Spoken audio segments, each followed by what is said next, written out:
This is Deborah Tavares, and we're talking about the LED streetlights that are being deployed throughout the country. And you may have noticed that these lights are going up in your towns and streets and parking lots. It's a new generation of pole-mounted lights that pour down a torrent of lumens from an array of lighting. And the most energy-efficient lighting option on the market right now are these lights, and they can last twice as long as the ordinary sodium vapor street lights. And their prices have dropped within range of competition. These prices have dropped, by the way, in range of competition to add to the genocide program. These lights cause vision damage. They also interrupt our melatonin, and I'm going to read you more. If the switch to LEDs had needed any more support, it came from the growing evidence about climate change. Again, a false, bogus science reality. They're building new markets in every direction from false science. The same thing is being and has been done with the illusion of fossil fuel. We never received our petroleum from fossil fuel. The same thing with water. And water is a renewable energy resource, and we're being told that we have limited uses of water. And I want to talk, hopefully later in the program, about an enormous water scheme that is also occurring here in the Central Valley of Northern California. But to get back to these LED lights, we've all seen these lights coming on the market for a number of years, and we've heard that they may not be quite so good to us and for us, and that they might cause health problems. But it's important to know that in the United States, the street lighting now accounts for 30% of the lighting of our streets. And of all the energy used to generate the electricity for outdoor lighting, another 60% goes towards lighting parking lots and garages. And much of that energy is still produced by fossil fuel. Again, a lie. Power plants and consultants at the First Navigant in Chicago have told us that the United States could save 662 trillion British thermal units, the energy needed to power 5.8 million typical U.S. homes for 1 year, by converting all remaining non-LED outdoor lighting to LEDs. And we go on to find out that armed with statistics like this and a mandate to cut energy because of climate change, that the municipalities across the United States have installed more than 5.7 million outdoor LED light and area lights. Other towns and cities in Canada and Europe and Asia have added millions more over the past decade. Amid the rush to adopt outdoor LEDs, the U.S. Department of Energy, another rogue corporate government agency, stressed energy efficiency as the biggest advantage of the new technology, while cautioning cities to also consider light output and color quality. But now that ordinary folks have got an eyeful of these new lights, some municipalities are coming down with opposition. And so it was at the meeting that I recently attended. They did not agree to have PG&E roll streetlights out. PG&E offered a trial test, a pilot program of some of the downtown areas of the city for free, they said, but then it was discussed at the meeting that no, indeed, the for free was not so. It was going to be in the rate structure and billed to the city. More importantly, PG&E admitted that they will have a dimming program of these lights. The dimming program of these lights, making dimmable lights, is in deploying smart meters on these lights. They are not only increasing light flicker rates that cause our ill health, but then it's all going to be designed around additional wireless microwave frequencies that I've talked about many times on prior YouTubes, and this is all part of the genocide program. But they go on to say that the harsh glare of these blue-rich designs is now thought to disrupt people's sleep patterns and harm nocturnal animals. And these concerns have been heaped on by the complaints of astronomers who, as far back as 2009, have criticized these new lights, a disaster for dark skies and the environment, they're telling us. And lately, lighting companies have introduced these LED streetlights with a warmer hue output, and municipalities have begun to adopt these lights.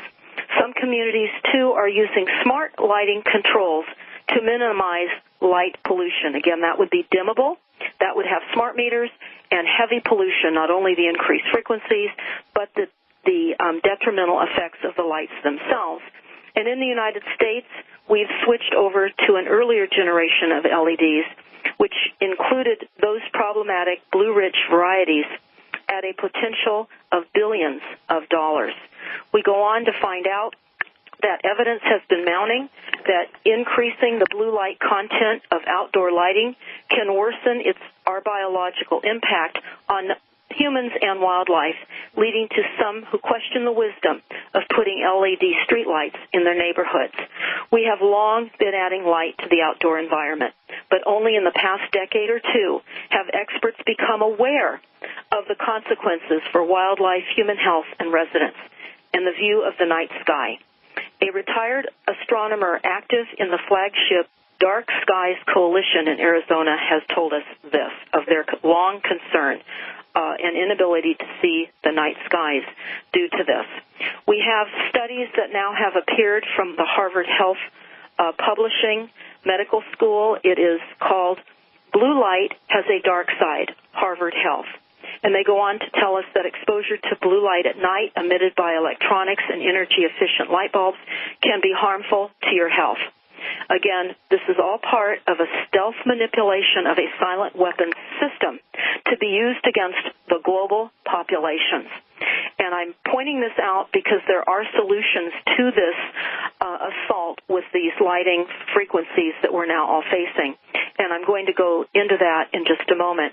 But it is important to understand what Harvard University is telling us, that until the advent of artificial lighting, the sun was the major source of lighting, and people spent their evenings in relative darkness.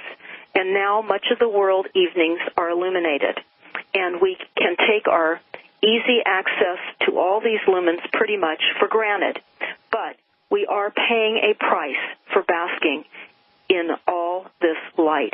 At night, light throws the body's biological clock, the circadian rhythm, out of whack. Sleep suffers. Worse, research shows that it may contribute to the increased cancers, diabetes, and heart attack diseases, and even obesity. They go on that they know that exposure to light suppresses the secretion of melatonin, a hormone that influences circadian rhythms, and there's some experimental evidence that lower melatonin levels might explain the association with cancer. And in the Harvard research paper, they tell us what we can do. We can use dim red lights for night lights. Red light has the least power to shift circadian rhythm and suppress melatonin. They said avoid looking at bright screens before going to bed, at least 2 or 3 hours before you go to bed. And if you work a night shift or use a lot of electronic devices at night, they're telling us to consider wearing blue blocking glasses or installing an app that filters the blue light wavelength off our screens and laptops. They go on to tell us also exposure and expose yourself to lots of bright light during the day. Well, we know that that's not possible in many areas because we have a vellum of suppressed sunlight as a result of the artificial control of the weather. We're not getting the amount of disinfectant that we need and the opportunities from the sunlight. So, of course, it seems like Harvard is also part and is part of the genocide program. But they go on to tell us that using less blue light on laptops and so forth will add to the ability to sleep, and as well as your mood and alertness during the daylight. We also have information from IEEE, which means Institute for Electrical and Electronic Engineers, and they say LED lighting, flicker, and potential health concerns. And they start out in this advisement in their introduction. It says, this paper summarizes a public report created by the IEEE standards on LED lighting that is examining biological effects of flicker in emerging LED lighting technologies. The full-length version of this report can be found on Grouper, GROUPER.IEEE/.org. But you can just type in LED lighting flicker rate IEEE, and this document will come right up. We will have it posted within this YouTube. The intention of this document is to provide an objective summary of the effects on human health for both visible and invisible flicker, and to draw attention to implications for the design of LED lighting. Specifically, contributions of this paper include making the reader aware of risks of seizures due to the flicker rate, human biological effects due to invisible flicker at frequencies below 165 hertz, and the differences between visible flicker and invisible flicker rate, any relative health risks. Its purpose of letting us know about this is to describe the possible health implications of flicker. By bringing these issues to the power electronic lamp designers, now it will permit better ethical decisions and discussions to be made on the development of future LED lamps as the market continues to have explosive growth. There is no intention, of course, for this industry to change this silent weapons attack through lighting in all of our cities and all of our desktops. We're going to talk a little more about this, get into a little more of the solutions and possibilities to eliminate this assault upon us as well. We'll discuss that coming up.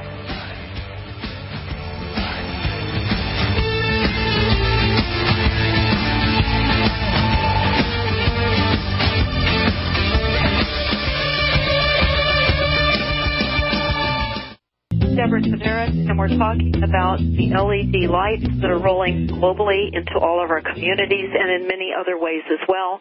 We're exposing this in order to help reduce blindness and the other eye diseases and maladies that are caused from this silent weapons insertion of even in our light bulbs.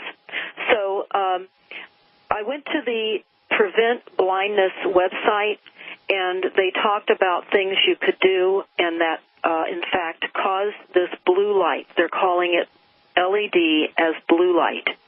And they're saying that fluorescent lighting, CFL, compact fluorescent light bulbs, LED light, flat screen LED televisions, computer monitors, smartphones, and tablet screens.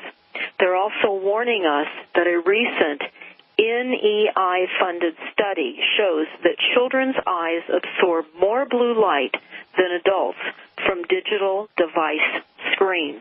And what are our children doing? They're addicted to all types of electronics. This is not by accident. This is going to cause a tremendous amount of inability to see and have vision problems. Again, the corporate big pharma takeover of all of us is to create problems for all of us, death, and impacts on our health. So getting back to the IEEE document that I was discussing, they're telling us that about the flicker rate, that the health effects of flicker rates can be divided into these that are the immediate result of a few seconds of flicker exposure, such as epileptic seizures. People can have epileptic seizures. And those that are less obvious result of long-term exposure, such as malaise, which is tiredness, headaches, and impaired visual performance. They go on to say that the human biological effects are a function of flicker frequency, modulation, depth, brightness, lighting, application, and several other factors. About 1 in 4,000 individuals is recognized as having photosensitive epilepsy. Repetitive flashing lights and static repetitive geometric patterns may induce seizures in these individuals, and in perhaps as many, again, who have not been diagnosed and may be unaware that they are at risk. The seizures reflect the transient, abnormal, synchronized activity of brain cells affecting consciousness, body movements, and or sensation. The onset of photosensitive epilepsy occurs typically at around the time of puberty. In the age group of 7 to 20 years, the condition is 5 times as common. There are several studies showing that the characteristics of human eye movement across text are affected by modulation from fluorescent lights. It's important just to understand the assault upon us with these lights and the biological effects. I'm going to read to you out of the AMA, and this is quite startling about blindness because we know that we have increased cataracts, increased macular degeneration. People are going blind at younger and younger ages, and how you can avoid this is to understand that this is an assault by those in power to create ill effects for all of us. And by knowing this, you can make different decisions. So here's what the AMA, the American Medical Association, has to say about LED lighting. They have made 3 recommendations in a new policy statement. First, the AMA supports a proper conversation in community-based light-emitting lighting, which reduces energy consumption and decreases the use of fossil fuels. The AMA is part of the genocide program. It's extremely important, again, to understand that we are the enemy. We have a de facto government posing as a government, and we are under massive genocide programs globally. And I talked about the genocide treaty in the last program, and I want to refer to that. This is a massive genocide program. Second, they say that the AMA encourages minimizing and controlling blue-rich environmental lighting by using the lowest emission of blue light possible to reduce glare. They also encourage the use of 3,000 kilowatts or lower lighting for indoor installation, such as roadways. All LED lighting should be properly shielded to minimize the glare and detrimental human and environmental effects. And consideration should be given to utilize the ability of LED lighting to be dimmed for off-peak time periods. So the AMA is encouraging the dimmable approach of LED lighting in all of our city streets and parking structures and in the interchanges, etc., by using additional smart meters so that these systems can be turned down or up.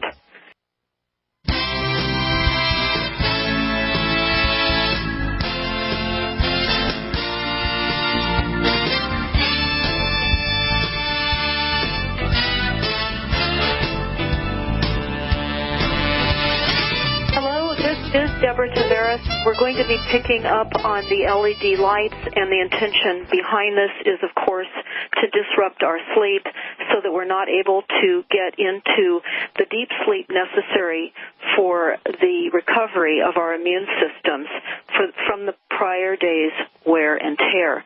These lights are being deployed throughout our communities. People are now complaining about them. They're trying to put blackout drapes in front of their windows. They're finding that the light still comes in through the cracks. It has been an enormous disruption here in Northern California community of Sebastopol.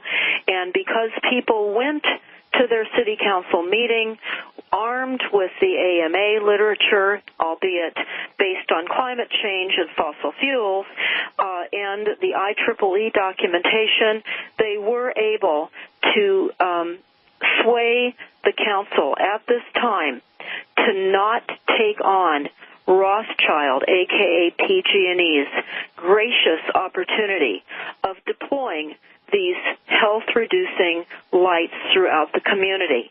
It's important to understand what has already happened. They say the LEDs that are from the 4,000 to 5,000 kilowatts contains high levels of short wavelength blue light, and this has been the choice for a number of cities that have recently retrofitted their street lighting such as Seattle and New York. So if you are listening from any of those locations or anywhere on this planet, you need to understand that the lighting will cause eye damage, sleep disruption. Certainly it also impacts the wildlife. They're going to be retrofitting cities throughout the country and the world, and according to the AMA, the first discomfort that most of us will notice will be the glare. And they tell us in the case of white LED light, it's established to be 5 times more effective at suppressing melatonin at night than the high-pressure sodium lamps, given the same light output, which have been the mainstay of street lighting for decades. Melatonin suppression is a marker of the circadian disruption, which includes disrupted sleep. Bright electric lighting also adverses effectively wildlife. And for example, disturbing birds and patterns of migration of birds and some aquatic animals that are next to the shoreline. So I'm going to jump into a shoreline situation that I have discussed before, but it bears repeating. We are being hit in many ways along our shorelines. For those of you, I would certainly ask that you watch The Cooking of Humanity. It is a direct assault upon the shorelines of the United States, but it is a global shoreline assault with frequencies. And I'm going to talk about, in the NASA War document on page 59, they talk about the blast wave accelerator. They say that it is a global precision strike on the cheap. It's an excellent stealth with no plume. The affordability and veracity and the reaction time, survivability, and effectiveness. And they go on to say that this is what the blast wave accelerator was created originally for and what it was engaged to do. Again, this is on page 59. It's important to know that in 1944, the U.S. military was working with the New Zealand government to develop a devastating tsunami bomb to send a 33-foot wave crashing into Japan's coastline, designed to destroy coastal cities. They say it's an excellent stealth, no plume, top secret tsunami bomb from World War II. This was the planned backup weapon if Fat Man and Little Boy, the code names for the 2 atomic bombs dropped over Japan in World War II, had they failed to detonate.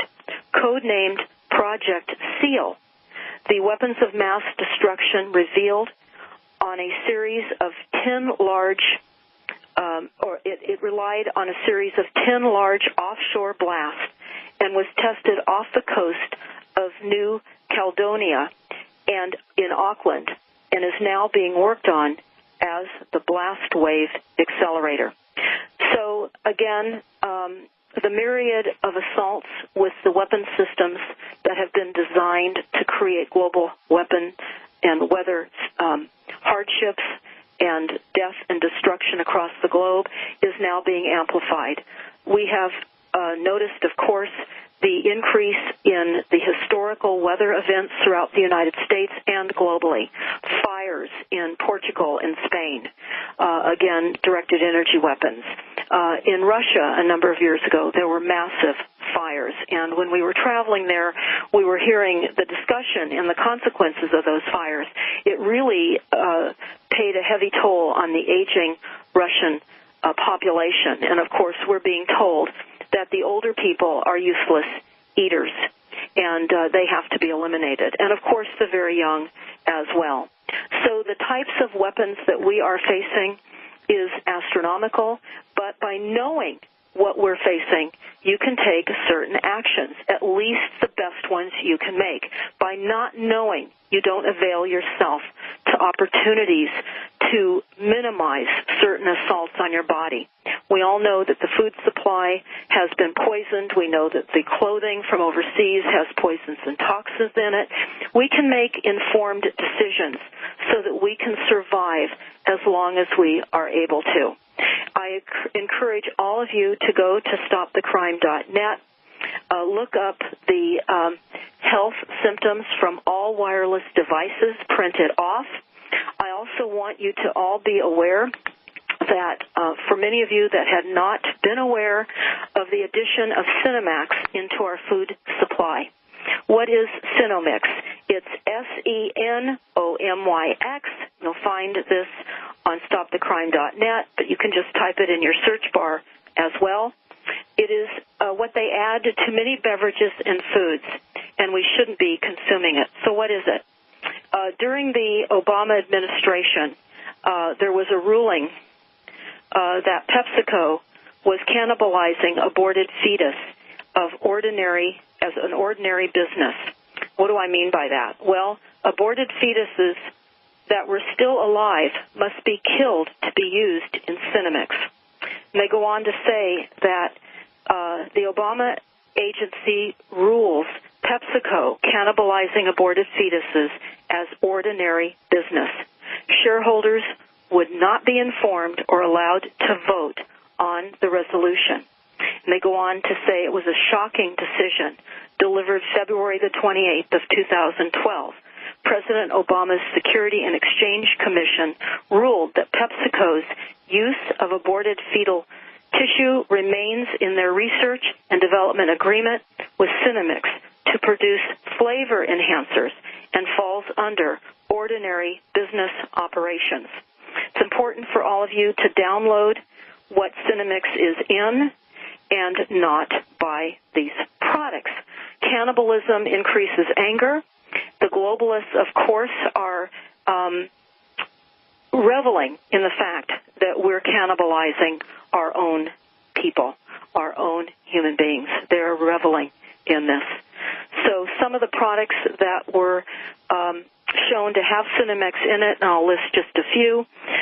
This company, by the way, is in La Jolla in Southern California, and it's for flavor enhancement. It's an excito chemical reaction on your tongue to make you want what you're eating, and it is legal. So some of the products include Pepsi, Mountain Dew, Aquafina, juices like Tropicana, Dole, Ocean Spray, Lipton Teas, Quaker Oat cereals and granola bars, Frito-Lay chips, Doritos, Ruffles.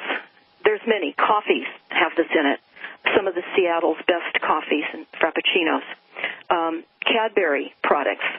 Kraft Foods now include in chewing Trident gums, Dentyne, Clarets, Chiclets, Hall's lozenges, and Cadbury chocolates.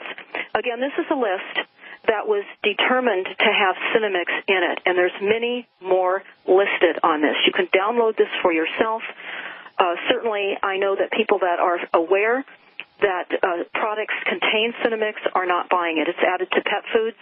It's added to, again, drinks, as I mentioned, to Dreyer's Extreme and Haagen-Dazs ice creams, Nestle ice cream, pet foods, cat chow, and dog chow, Fancy Feast. And this is just an advisory. Again, download the Sinomyx flyer on the Internet, and we'll be back in just a moment for the final segment of this program.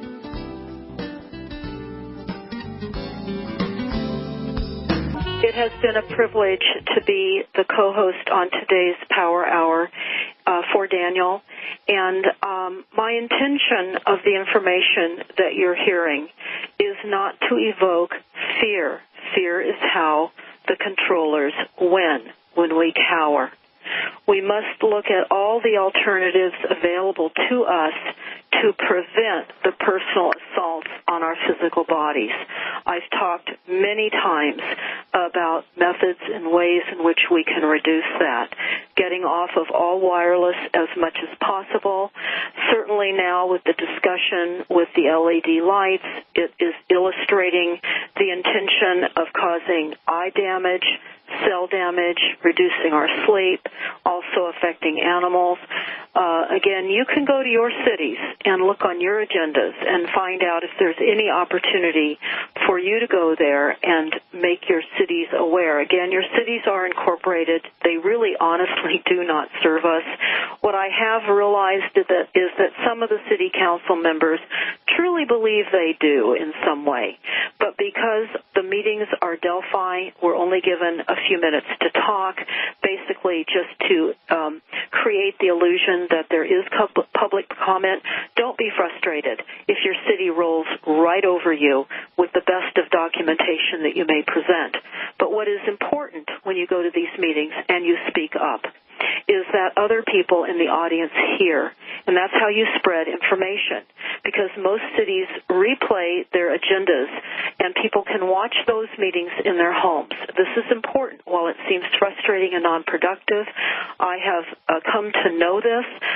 We have had people tell us that when our groups go into the city, they perk up. They're happy that we're there.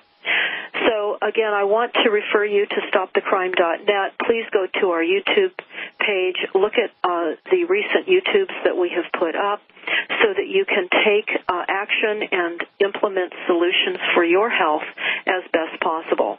I want to conclude in the program today about the concern of EMP attack up on the United States. That's an electromagnetic pulse. Many of you might be familiar with the book 1 Second After. If you are not, I would suggest you read it, because it certainly demonstrates what it would be like if all of our electronics went out. And the reason I'm saying this to you is there are about 8 pages in the NASA war document that talk about the kinds of weapons that will be used against the continental United States and globally as well. And so one of these pages that talks about the EMP in the NASA war document is page 48. And it says that these are the types of weapons that will be used. EMP, again, that's for electric magnetic pulse. Psywar, they talk about brilliant sensors, fuel and air dust. They talk about chemical and biologicals. They talk about other types of acoustics, and we heard about the acoustic attacks for the presumed politicians that were visiting Cuba, and they suffered headaches and actually some reduction of their brain capacity, the way it has been described in Times Magazine. When they went to visit Cuba, they were assaulted by an acoustic weapons system. But again, we're being told in the NASA war plan the types of smart dust and explosions, EMPs that will be used. One thing that is extremely disturbing about the advocates that are trying to provide the information necessary for the White House to implement and harden up our EMP in the United States is that many of those people believe we have a representative government.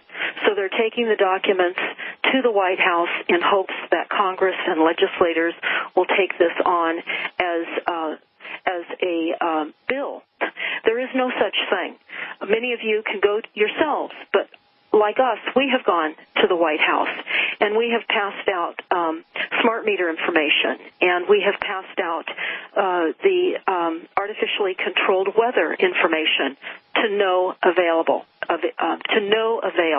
And the Department of Energy also was given all these documents, and it was to a voiceless group of actors. We have imposters posing as a government, and they're not. The sooner we understand that, the sooner we stop agreeing by voting, the sooner we stop thinking the false reality that we have all been sold, the safer, hopefully, we might be.